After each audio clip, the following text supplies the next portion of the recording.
Welcome back to another week of Instigating with Clarkey and Ryan. And boy, we got a lot to cover today. The Boatmen are Grey Cup champions again, and we have a very special guest on to chat about a wild Grey Cup between the Toronto Argonauts and the Winnipeg Blue Bombers. You guys know this guy. If you watch the Canadian Football League, how could you not know our friend Paul LaPolice, a longtime coach in the CFL, a two-time Grey Cup champion himself, once with the Rough Riders, once with the Bombers. Matter of fact, at the start of this Bombers run to 5 straight Grey Cup finals, Paul LaPolice joins us on the show this week. Paul, how are you? What did you make of that game? Because, I mean, the Argos, they were big underdogs in all the sports books, and they cost those sports books some serious change after the Grey Cup. What did you make of the Argos' victory over the Blue Bombers?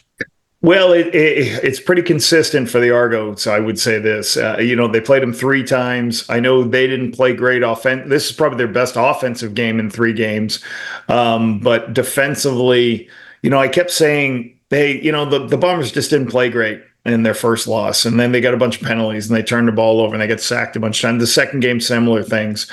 I just felt like, hey, I thought the Bombers would just play better offensively and not make critical errors. If they just don't make critical errors, they'll be in the game. And the hats off to the Toronto defense. Toronto defense was spectacular for the 3rd game in a row, kept the game close. And what happened differently this game is the Argos offense, they stayed on the field. They got first downs. They didn't get a lot of points early in the first half. But when you look at it, people are asking me all the time, well, Brady Oliveira's got to touch the football more. Well, when you only have 20 plays in a half, the first half they had 20 plays. And a lot of those were second and long because they had some penalties and early drives. You're not going to the tailback can't touch the ball.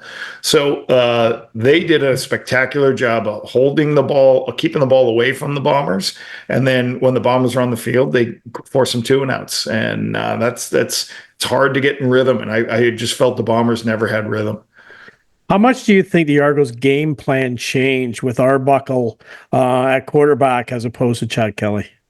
One of my keys to the success of Arbuckle, I felt, and having worked with Nick, he's got good football IQ. So one of the things I said, use his football IQ. He can handle a lot of volume of plays. Some people say, oh, we'll just cut the volume down. I don't think you need to do that with Nick. Call the plays he's best at, but he can handle volume. So I don't think it changed too much. They ran some plays that I saw that I was like, okay, that's a more advanced concepts. So I needed them to let him be a quarterback. My 2 things were, don't say, oh, don't let Nick, manage the game, all that stuff. You got to let him throw on first down because it's easier to throw and complete passes on first down than second down against the Bombers, and have enough creativity and volume in your system because he can handle it. And I thought Ryan did a good job calling a game for him to not just be too conservative. Paul, I wonder, because things certainly changed among the minds of sports bettors out there when Chad Kelly's injury occurred. Early, before the Grey Cup, officially kicked off, you could find the Bombers favored anywhere from 4.5 points to 6.5, depending on the book. Once it was confirmed that Chad Kelly was not going to be playing, it jumped to 10.5. Now, I know a big part of that and why they were favored originally was because of the way they played defense this year. They're the only defense in the CFL that allowed sub 400 points. What was it about the way the Argos executed their offensive game plan that caused that great Bombers defense so much trouble and kept that Bombers offense off the field, like you said? A couple of things. I thought they ran the ball decently, put themselves in some second and short situations. But one of the things that I thought they did well on second and long converting was, it's going to be a 3-man pass rush because that's what the Bombers do a lot of. So when they drop everybody out and the pass rush didn't get home, Nick bought some time with his legs or would have scrambled. You saw him do that a couple times, and he was able on the fly to throw some of those underneath throws that got the first downs or guys created first downs. That was one thing. I thought a couple of times as everybody voided the box, you saw 2 different times that the Argos ran basically middle screens or shovel passes, you would call it, where, hey, everybody constricts out of the box, hand the ball up and inside and get your yardage. And then there's a couple of opportunities that they actually hit some shots downfield. So they made a nice double move in the third or fourth quarter, I think, to make some plays. So I thought Nick did a good job. I know he had an interception, but I thought when he saw deep shots and he didn't love the deep shots, he went to the check down. So that's sometimes what you got to do against that really good Winnipeg defense. When they double team receivers, check it down underneath. There was a lot of big plays in this game by the Argos defense. And then, of course, when Caleros got hurt, he cut the finger. That was obviously a big play, but I've never seen momentum change the way it did on that block punt and that penalty. I've never seen that call before. Like, even if the Argos recovered that ball, it's still Bombers' ball. Have you ever seen that? And was that a pivotal play in the game? So as soon as I saw the flag, I knew it was going to be fumble interference.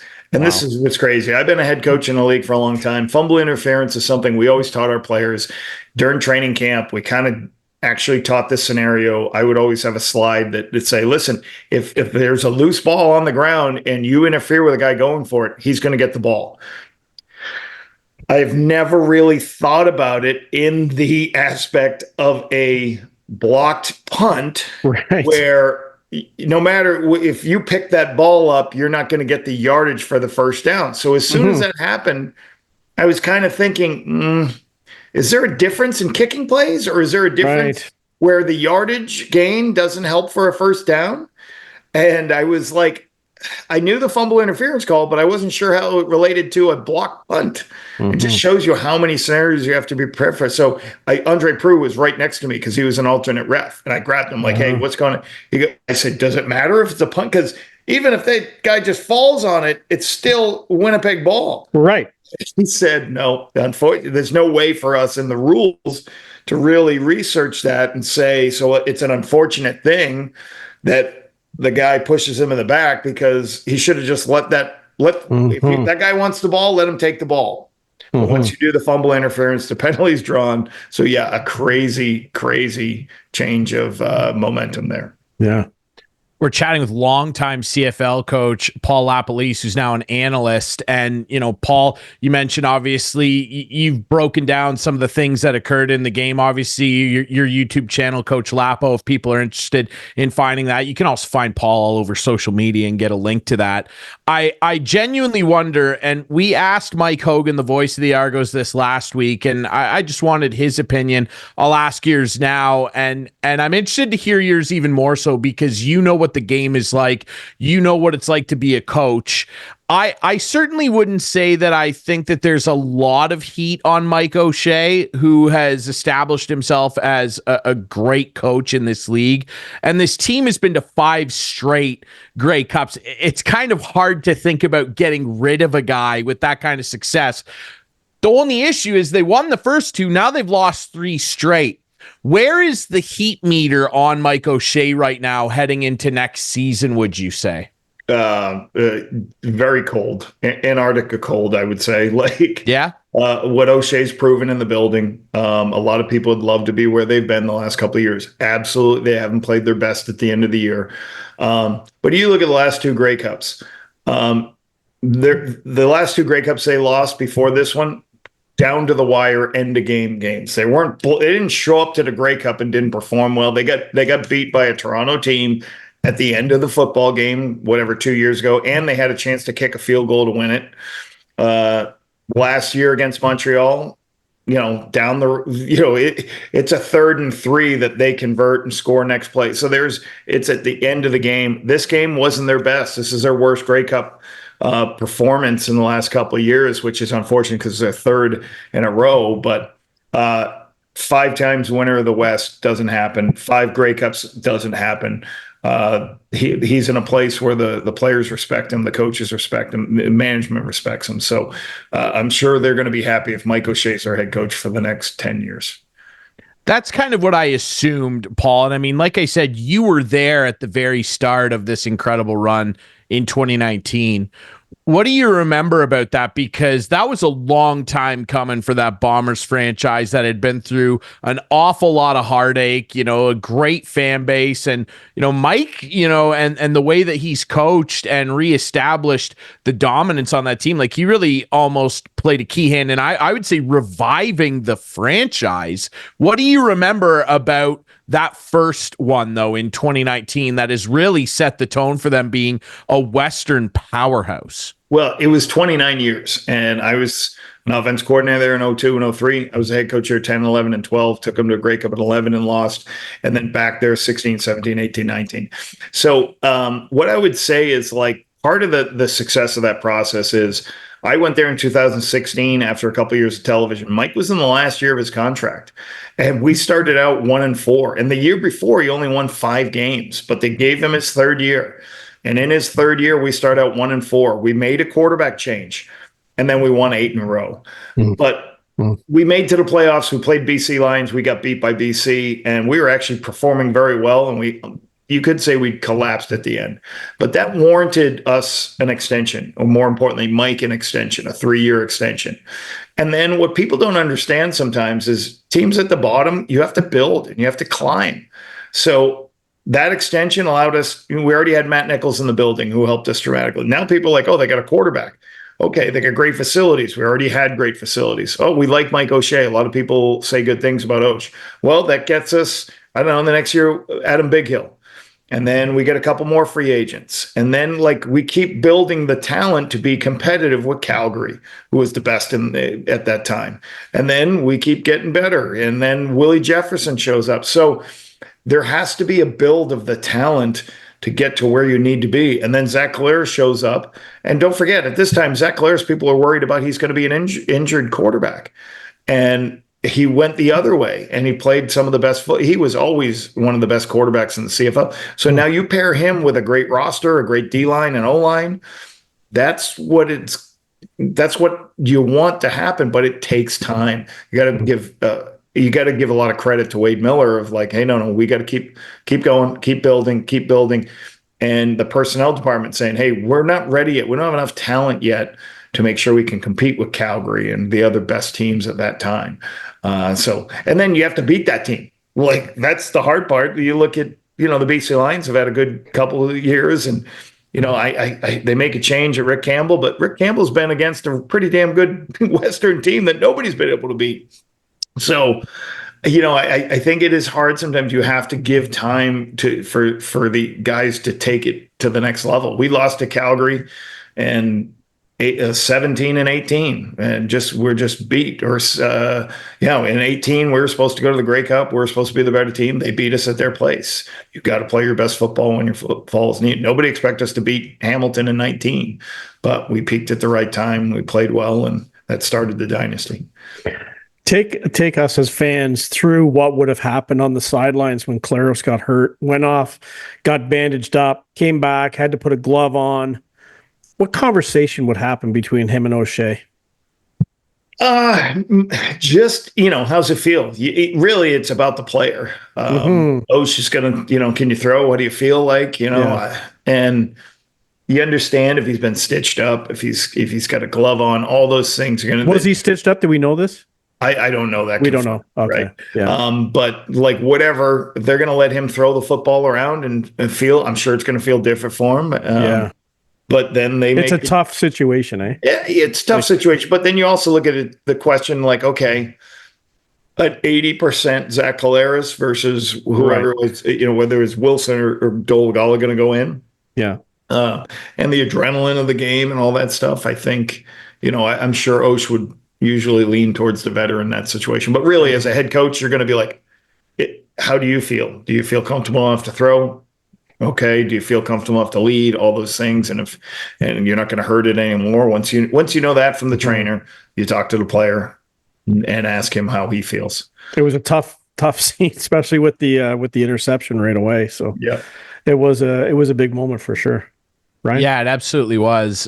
Paul, I want to ask you as well, conversely on the other side, on the winning side of this Grey Cup, what does this victory do for the legacy early in his career here still of a guy like Ryan Dinwiddie, who obviously 2 out of the last 3 now, they've put together a pretty nice little run here. They had a great season last year, of course, that came up short in a disastrous outing against Montreal, who ended up winning, but still 2 out of the last 3, and he's really established his own unique fingerprint on this Argos legacy here. What did this most recent victory do for him in terms of his longevity, his legacy amongst Argos fans, and his perception around the league as one of the best play callers out there? What did this victory do for him? Well, I think a couple of things when I think the what's happened at the Argos organization. I think their personnel department has done a spectacular job bringing a lot of great players in, and you start with that, and you need great players, and they've done that. They brought a lot of great players from Calgary when Ryan came over. He was able to get a bunch of guys, and then they brought in some good young guys, and then Chad Kelly's in the building. They were able to make that transition after McLeod Bethel Thompson. And talking about they lost 7 starters last year on defense and replaced them all with some better like Ralph Hawley. They just brought a lot of good defensive linemen in. They were able to bring in Serezna. The receivers, Makai Polk had a great year. So I want to give a hats off to them first and foremost. The personnel people have done a spectacular job. Now, number 2, I thought Ryan's done a spectacular job before I go to play calling, and is that he's had to replace a lot of coaches. If you think about his first year, he had to replace a couple guys, went to the Edmonton Elks. No problem. He replaced a bunch of guys. Then he lost Corey last year. He had to replace Corey. So I think he's managed all that change very well as a head coach. And certainly he's won a lot of football games, put them in a position with first place. So no, he's done a spectacular job, and he's done a good job of no matter what quarterback he's had in the game, and performed well. So I think he's done a spectacular job. He certainly has. Paul LaPolice, longtime head coach in the CFL and obviously an analyst now. Coach, it's been great having you on here. I want to, again, plug everything that you're up to now. Follow him on social media. Go to his YouTube channel. Coach Lapo has great breakdowns on there. What's the next few months hold? What do you got planned coming up here, Paul? I'm a little behind. I'm going to watch Toronto's offense tomorrow, so I'll post something about the offense versus the Bombers' defense. I should go out tomorrow. Then there'll be somewhat of a break a little bit. I'll go to New Hampshire. I'm an American, so I'll go to New Hampshire for American Thanksgiving, take the family down to see my family, and then come back and just kind of relax. This downtime's a little bit good to spend time with family and start driving kids to practices instead of my wife. So that's what I'll start doing.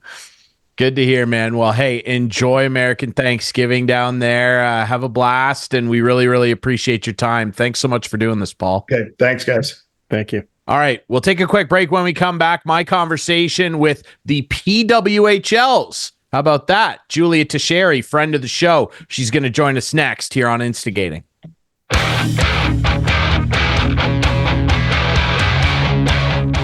Welcome back to Instigating with Clarkey and Drury. We're very pleased to be joined by another great special guest this week, a friend of the show. We've had her on before, and she's got some big career news, so we had to have her on again.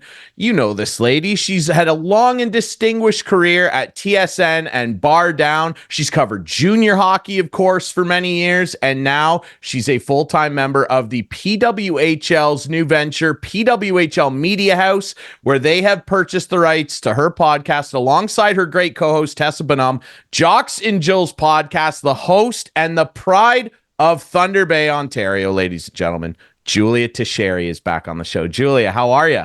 Ryan, that is quite the intro, man. Thank you so much for having me. I appreciate the kind words. Yeah, it's crazy. Kind of an end of an era, but it's been fun finally getting to tell everybody what's going on with my job and stuff.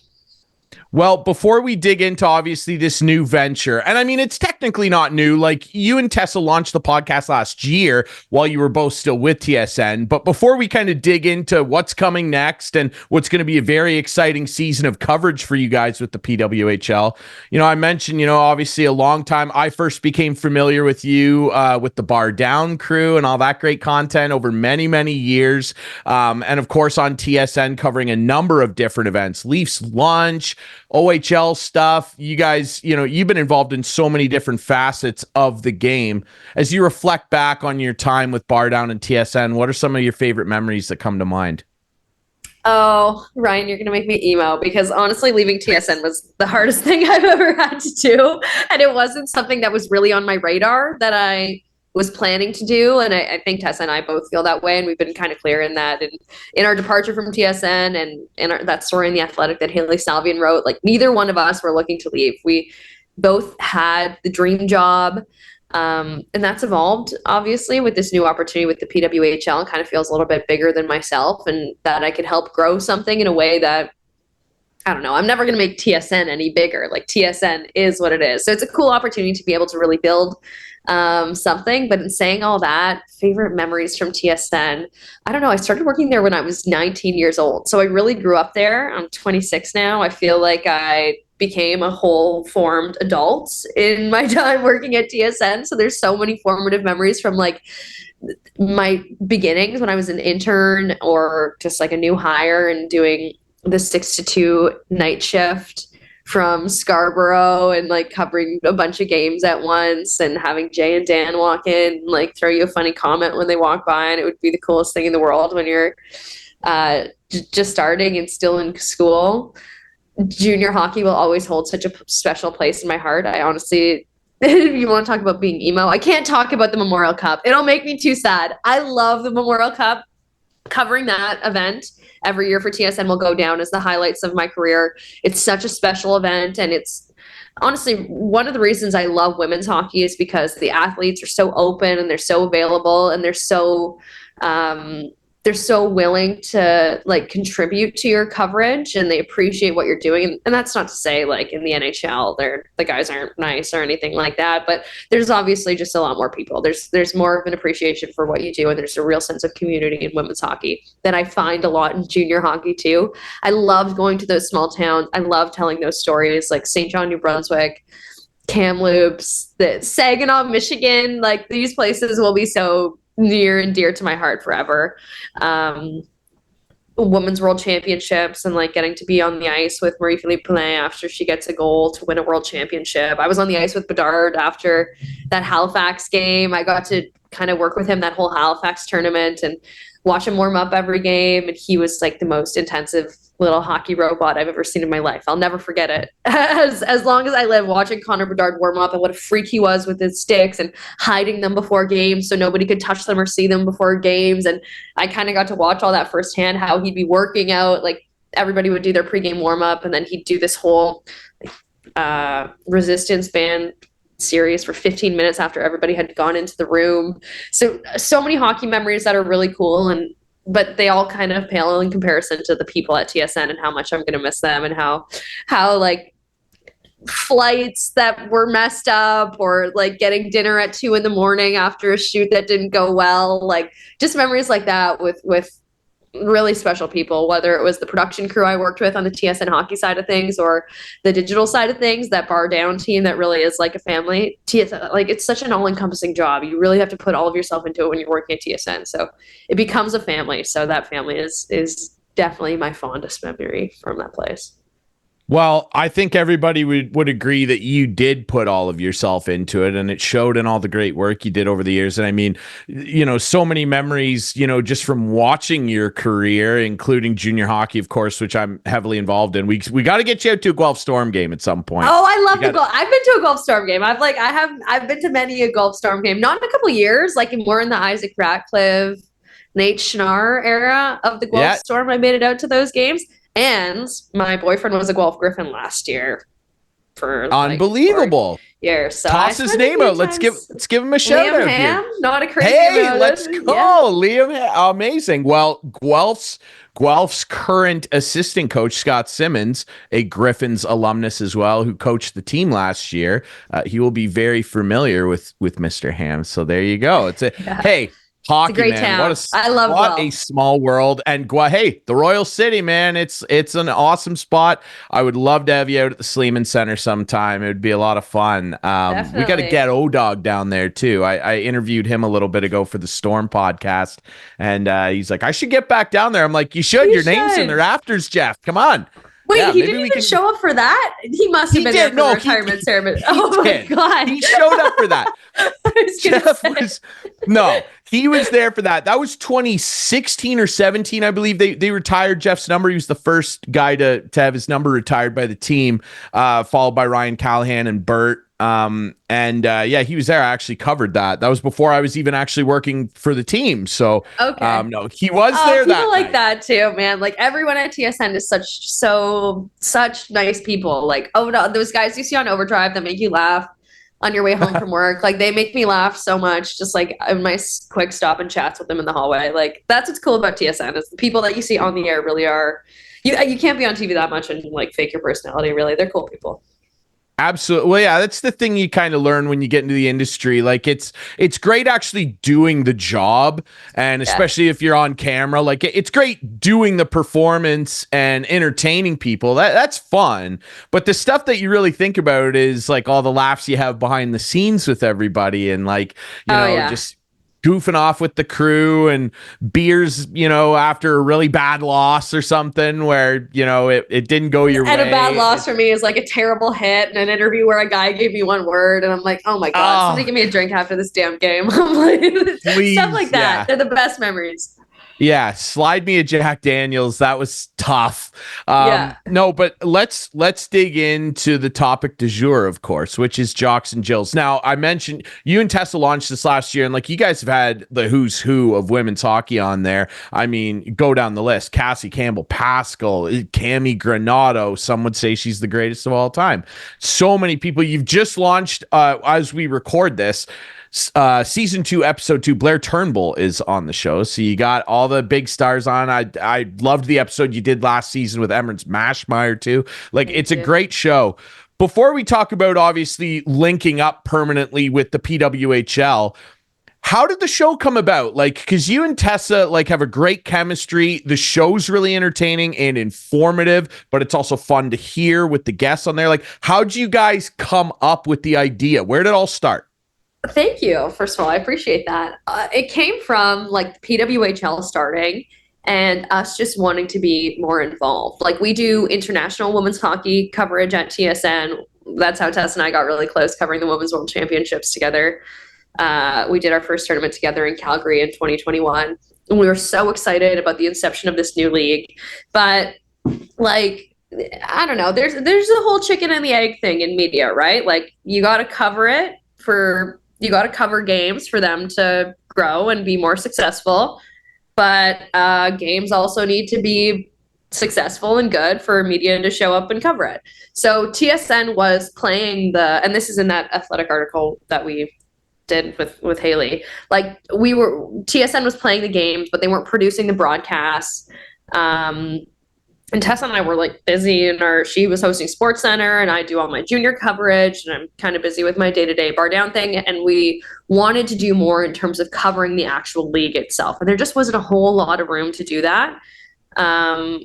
So we were like, screw it. We're going to just do it ourselves. We're going to have a podcast. And like Tessa called me and she was like, I have an idea. And I was like, a podcast? And she was like, yeah, podcast. And I was like, oh, revolutionary. We're going to do a podcast. Everybody and their dad's got a podcast. Yeah. But the more we looked at it, I was like, you know what? Nobody's really doing a women's hockey podcast consistently because there has been, I've been really careful in talking about that because there has been like Noxie, Noxie and Karel Emard did a podcast a couple years ago on the Steve Dangle podcast network that was so good, but obviously they're both so busy working with the PA and CAC is an agent, so it's hard for them to do that all the time.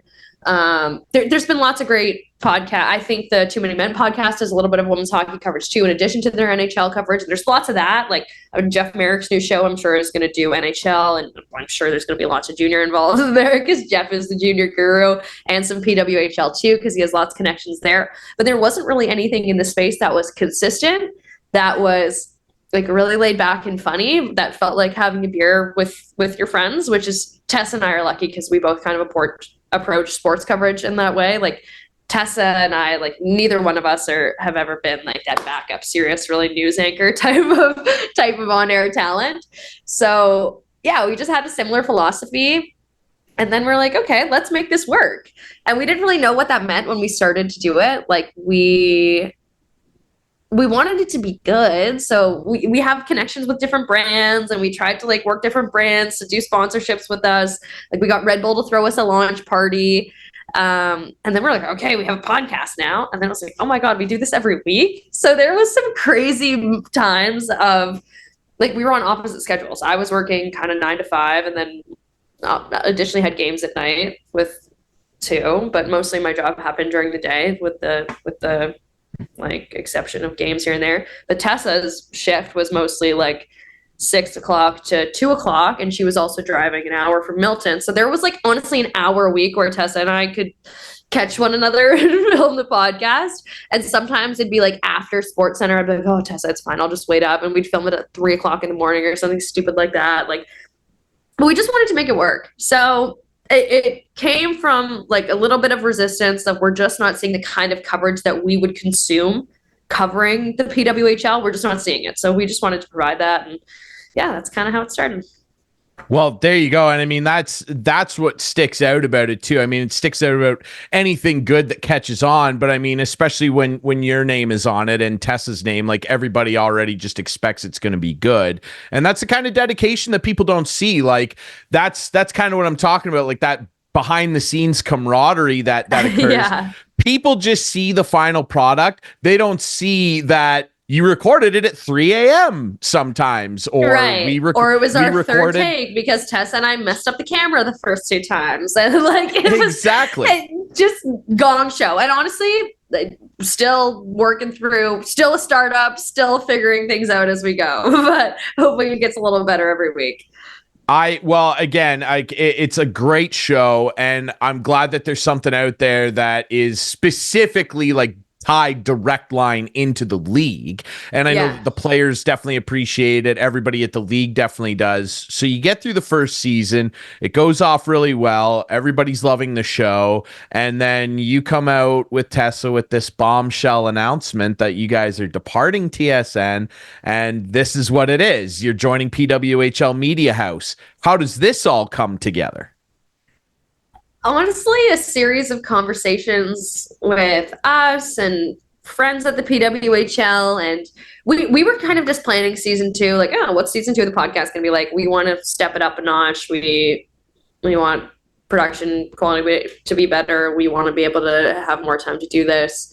So we were kind of just looking around like at different we were just talking to people at the PWHL and asking them for ideas, like what should we do with season 2 of the podcast? How do we make it really good? And somehow that evolved in, why don't you do the podcast? It evolved into, why don't you do the podcast with us? Like, why don't you two kind of bring your voices to the PWHL? And that evolved into, how about we build out a whole vertical where this can be a whole network of women's sports podcasts? And we're not there yet, obviously, but that's kind of the vision. Having a whole bunch of women's sports podcasts and maybe women's hockey podcasts specifically that live on PWHL Media House. And it just kind of becomes this whole network of really cool women talking about sports on a platform that's just for women's sports. And that's kind of like a big macro idea, but at a micro level, yeah, the idea was come to the PWHL, help us tell our story in our own voice and through these players' voices. And I know that there's been, like, I saw some commentary from like more traditional NHL reporters that are like, oh, how's this going to work? Like, you can't criticize the league if you work in the league. This is just like a new era. Like, it's hard to compare the PWHL to the NHL because they're just such different beasts. Like, it's just, it's just different. I don't even know how to describe it, but there's just not a case. It wouldn't work in the NHL, I don't think, to have this in-house voice telling all your stories and not being able to be critical of the league. But the PWHL is just kind of so progressive that they brought us on and they were like, no, we want your voices, your criticism. We want your thoughts. We want your opinions. Like, we want your voices, whatever that kind of means for us. So I think it'll be interesting to see how storytelling kind of changes in sports over the next 10 years or so, with teams and leagues kind of having more control.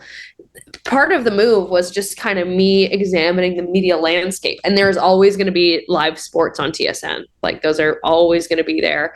And the department that I worked in at TSN Bar Down was really innovative in like, how do we fill the gap?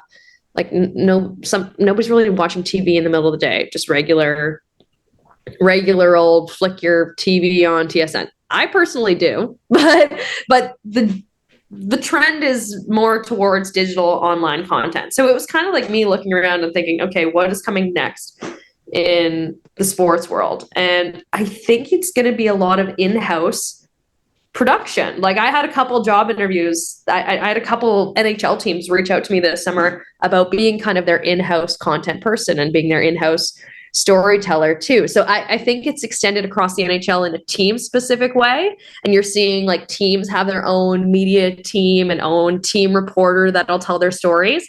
And I think we'll continue to kind of see that expand. Teams and leagues wanting to, I don't want to say control the narrative. And if you're working directly for like a traditional NHL team, of course it's control the narrative. But in this case with the PWHL, it's a little bit different. Like, Tessa and I don't have to run content by the league or anything like that. Like, we still sit in her basement and we shoot the shit and we say what we want. There's definitely no thumb on us or anything like that, which is good. It is. And I mean, I think that's what a lot of people attach themselves to. And that's why the online digital space has become so popular. I mean, the traditional stuff will always be there. But I mean, I know they're not tied directly to a league. But like, for instance, your former colleagues at Overdrive. That's why people love Overdrive. Those guys will slam league. They'll go on there. And I think at times too, I won't mention which ones, in my opinion, do this, but at times there's some leagues out there that like they need to have a bit of a thicker skin in terms of because at the end of the day, Julia, like the only reason that any of us end up making a criticism of a league, a team, whatever, is because we're fans and we care. It's not because you hate the league.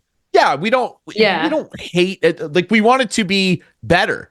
And that's what that's the heart of what a criticism is. Exactly. This is like this. It should be, wouldn't it be great if it was like this? And that's what's so interesting about the PWHL. And it's just so many minds just in all the meetings I've been in over the last few weeks and getting to work with like a really incredible team of people. Everyone's pulling exactly in the same direction. So when there is criticisms, when Tess and I come in and say, hey, we were external last year, we don't really think that worked. Nobody in the PWHL is getting their back up and saying, hey, we think we have this all figured out. We don't want your opinion. That's what makes it so successful. I think it was Greg Wyshynski said, like, it's hard to see, it's hard to imagine like the PWHL board, like even criticizing one another. Because there are a lot of women who played together and who are obviously friends.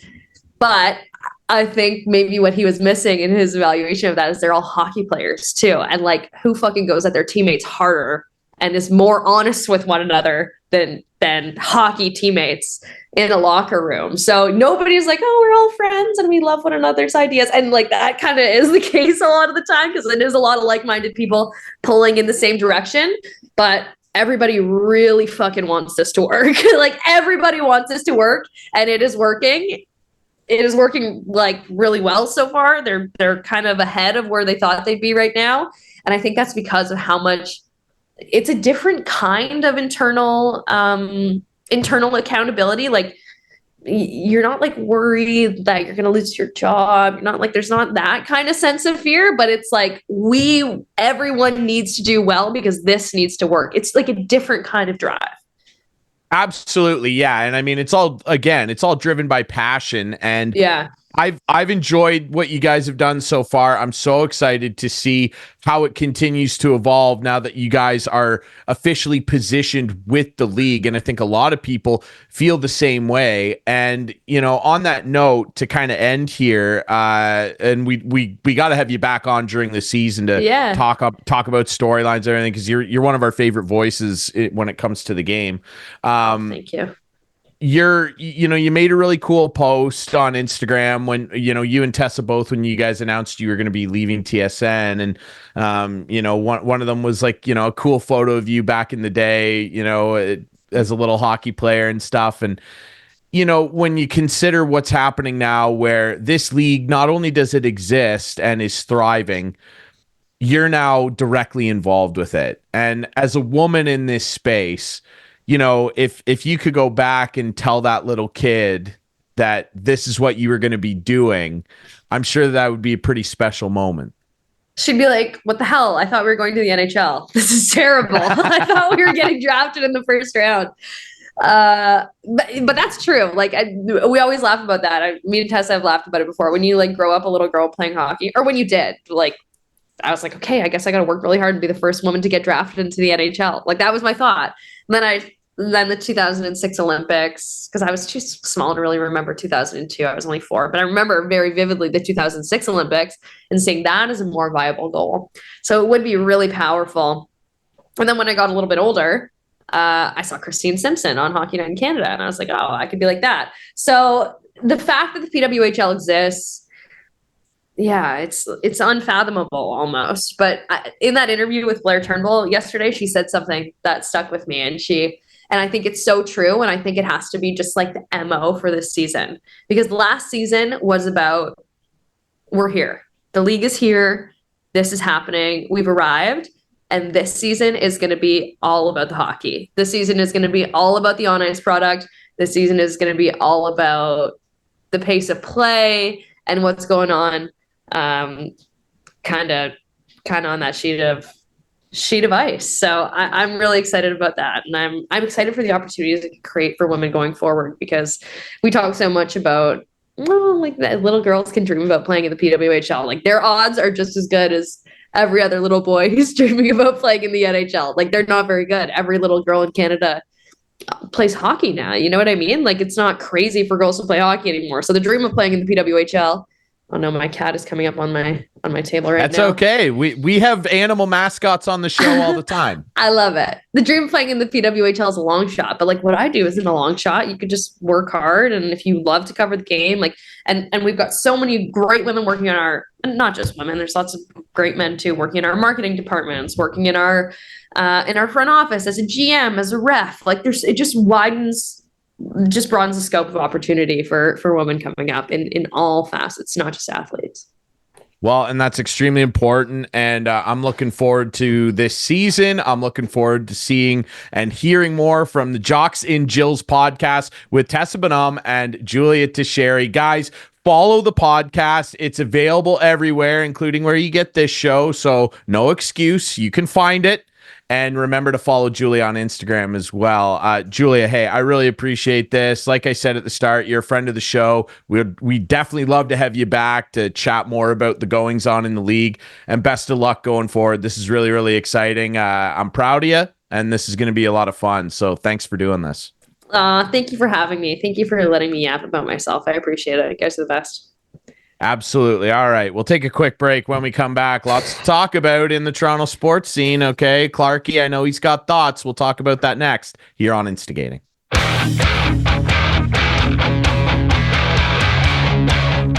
Welcome back to wrap things up this week. A great week here on Instigating with Clarkey and Drury. Thanks to our two great guests, Paul LaPolice, longtime CFL coach and current analyst of the league. Awesome breakdown. Awesome to have Lapo on and break down a great Grey Cup victory for our boatmen. A dominant win, a dominant fourth quarter. That might have been one of the most lopsided final quarters of football I've ever seen. We both said it.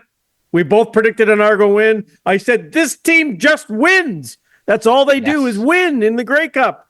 It's been so long, I don't even remember the last loss. This team gets to the Grey Cup and they win. They perform in the playoffs. We called it. I had a great time. It's been a great week, sports week. Leafs haven't lost a game in a week. The Argos been nice. win the Grey Cup. It's been great. It really has. It has been great. And thanks again, obviously, to our friend of the show, Julia Tocheri, joining the PWHL's media house. Of course, Jills and Jocks, her podcast with Tessa Bonhomme, leaving TSN, the two of them, to start this venture. It's going to be a lot of fun, and we'll be tracking the PWHL season. I'm sure Clarkey will be cheering for the Toronto Scepters, of course. The Toronto Scepters. Go Scepters. Yes. I think I will, too. I like their jersey. Of all the jerseys, it's the best one, I think. Okay. Well, it took a year to make it, so it should be good. Absolutely. And Julia and Tessa are going to do a great job. Season 2 of the podcast already started. Blair Turnbull's on there. What year are we at? This is season 4, brother. 4, but then we had MWO Sports before that for 4 years. You're on MWO Sports for 3 years. Ooh, no. Producer Adam, do you know? I want to say it was 4.5 years. I agree. 4.5 years, somewhere in there. We were on the other guys there for a while too. We started on the other guys network. Yeah, the other guys. Yep. We've been, Clarkey, you and I have been arguing on here for a long time. We have. It's quite a thing. We have. Now, that's what happens behind me there. Sandy is just rolling around. Yeah, she's had it. She's had it with our fighting. And here and let me put Sandy at ease, because she's the unofficial mascot of the show. Yeah. So let me put her at ease, because this is something we don't need to fight about. Obviously, 2 hits recently in the NHL, both involving the Leafs, that have really got people talking. I don't want to spend too much time on the Ryan Reaves one. It's just a bad hit by Ryan Reaves, a guy that's made a career out of these. 5 games. What do you think? I told you what I said as soon as it happened, right? What I thought. Yeah. What did you think he was getting? 12. 3? Sorry. Yeah. You were on the extreme. You thought 12. I thought he'd get 6 or 7. It is what he should. I won't disagree with you there. I think it's appropriate that they did suspend him. Oh, of course it is. I would have liked to have seen more games. I mean, if we're going by, and I know it's a different player and a different level of track record, but I've said it 100 times. Like, I don't mean to start sounding like a conspiracy theorist Leaf fan here, but Tom Wilson's the only guy that gets serious suspensions in this league. He's the only guy. Okay, let's move on. Let's move on to the nice. He easily could have got more games for that. Well, yeah, I thought he would have got more. Anyway, now we move over to that was this past weekend against the Oilers. Hope Darnell Nurse's okay. Leafs we move into this comeback week. Win. Yeah. We move another great win for the Leafs without Austin Matthews, who's just chilling over in Germany trying to figure this out. I don't like a schnitzel treatment. I don't know what it is. Yeah, absolutely. I'm pretty sure it's a Dutch beer, brother. Oh, is it? I'm pretty sure. Let me Google that. What's really a German quick, beer? I'm a yeah, you're probably I don't know if you're right or not, but I just want to make sure that Heineken, because I don't want to, it's a Dutch beer. Okay. Well, they have it in Germany, is what I meant. Yeah. Oh, it's it's easily next to Guinness, the most popular alcoholic beverage in Europe, I would say. Heineken is a very big deal. Anyway, we move into this week. Yes. And I think some people at the league office are hammering some Heinekens while they're watching these games. Wow, careful. Because the Matthew Nyes hit that he absorbs from Zach Whitecloud, I thought that was such a gutless hit. It does the same thing Ryan Reaves does. He elevates the shoulder up. He even has the elbow a little bit on contact that crunches in as he hits Nyes, but he gets him right in the face. Mm-hmm. I am floored, and I'm just over it, dude. I'm over reviewing things. Get rid of it. Because if we're just going to slow the game down for you to even more inexplicably get the call wrong, I don't want it to be part of it anymore. I don't care if after the fact there was a goal that should have been offside and they missed it. I don't care anymore.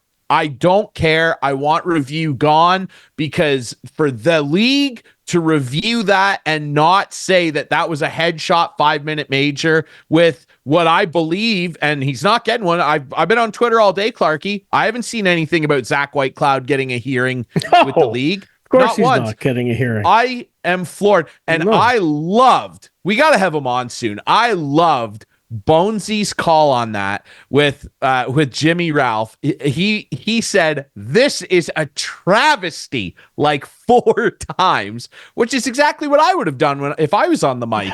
It's insane that good hockey hit, Ryan. It was a good hockey hit according to the. It wasn't. It's like, it's insane to me that A, no penalty, B, no suspension, C, Leafs are shorthanded after that because Simon Benoit went over. It is unbelievable how they're showing this at the arena.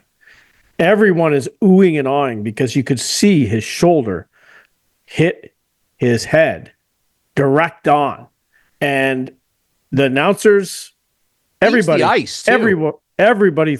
Well, he didn't leave the ice until he actually hit him, and his momentum. You're right. He didn't jump and hit him. Right. He hit him and then he left the ice. Let's get that straight. But how can that be nothing and Ryan Reaves gets 5 games? I know. There's not that much of a discrepancy. Like it, you're right. Not that I know wide. What you're saying. Like it just.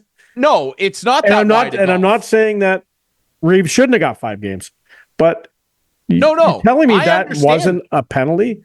That was a good hockey hit? I thought we're trying to eliminate where point of initial contact is the head.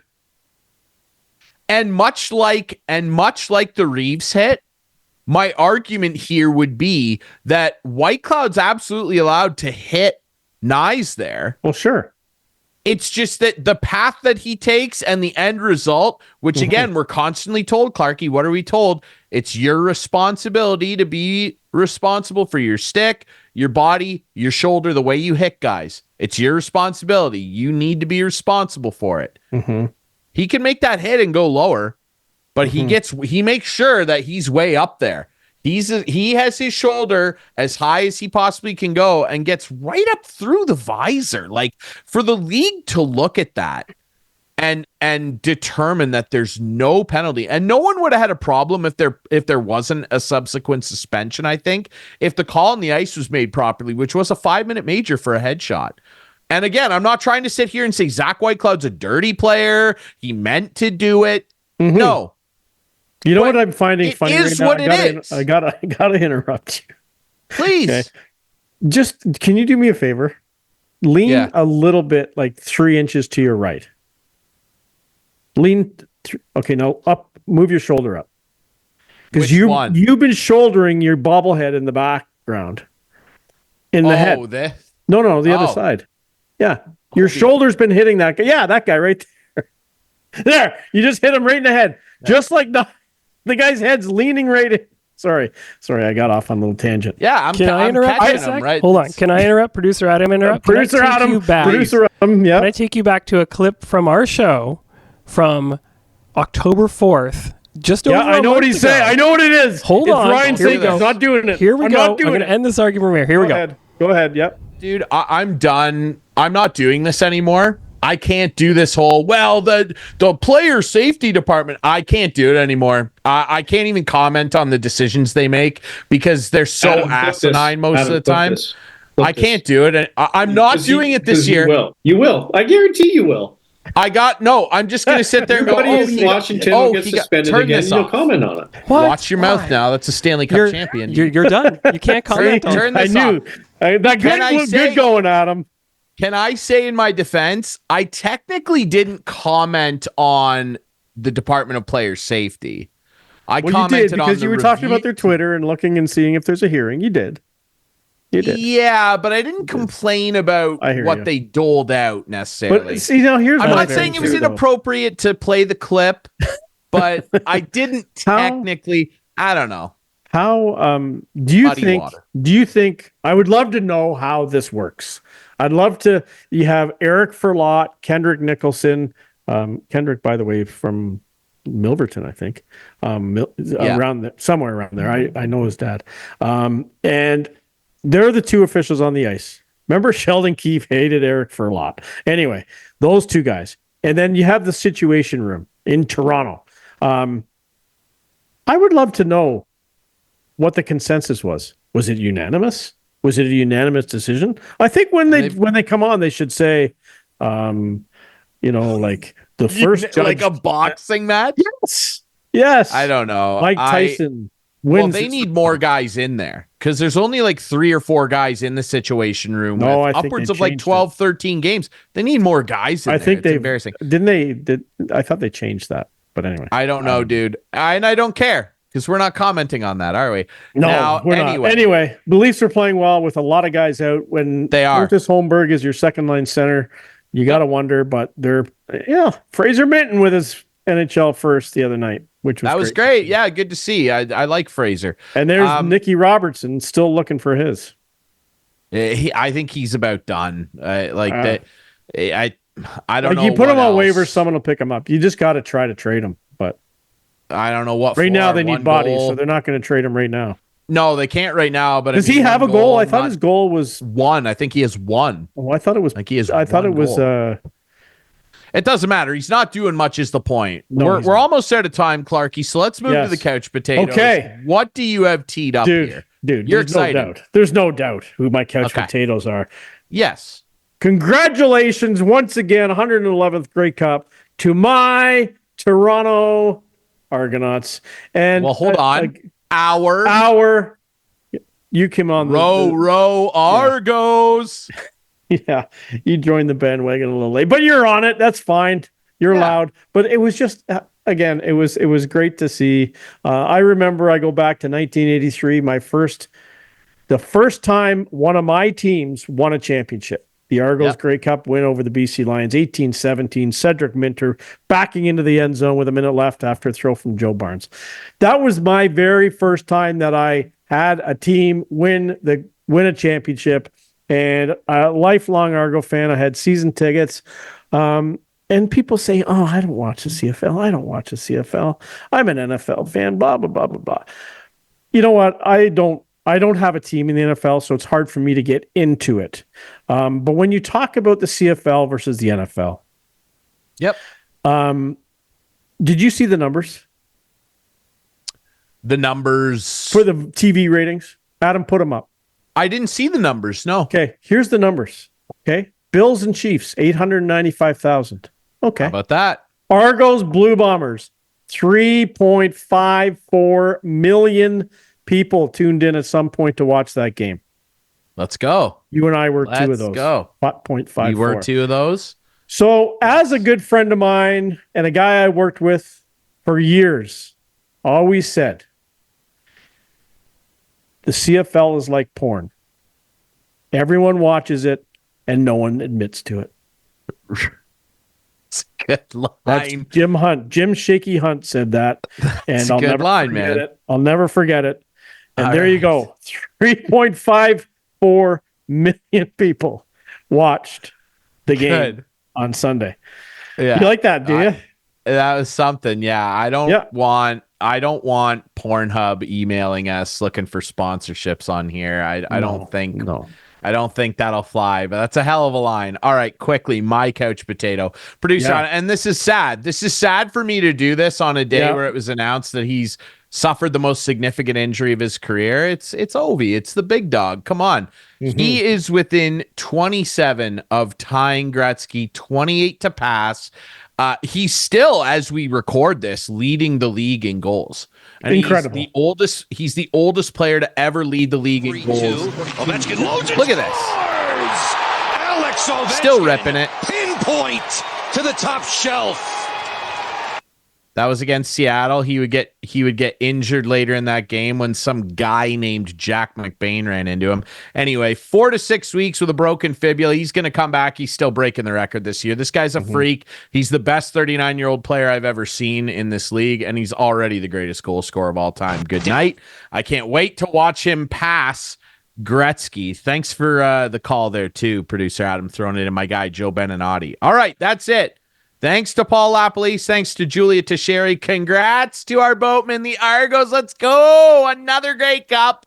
And hey, you can watch this show Friday nights at 8, Sunday nights at 9 with our friends on Whiteman TV. That's channel 6 for Whiteman subscribers. We debut on our YouTube channel Friday nights at 9. Follow us on socials at InstigatingPod. Find the podcast version on all your favorite apps. That's Clarkey. I'm Drury. I expect an Argo hat on you soon.